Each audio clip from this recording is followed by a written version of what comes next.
I'm Brittany Johnson, and this is Looking Back, where we look back at what happened in East Idaho this week in history. Back in 1922, two prisoners, they escaped from the Bingham County Jail after tricking the deputy sheriff. Apparently, the prisoners, they had been given dinner by some of their friends, and once they got the meal, they asked Deputy Burnett to go inside their cell for a treat. Well, he mistakenly went inside the cell, and as he entered, he didn't lock the door behind him.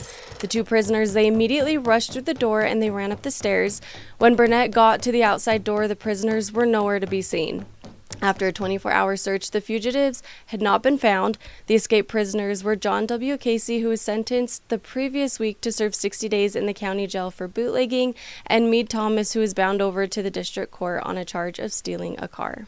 Now on to 1951. A woman failed her driver's test after she hit a parked car during it. Maud Jacobson of Irwin, she was driving with Joe Landon, the driver's license tester, when she reportedly failed to negotiate a turn. Her car smashed into a parked car. George Standen, he was the special deputy sheriff in charge of examinations.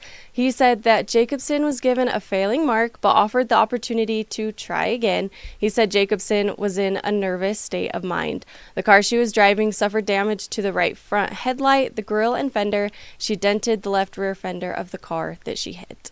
And finally, in 1977, hikers found a frozen body lying along a trail in the Mink Creek area 10 miles south of Pocatello.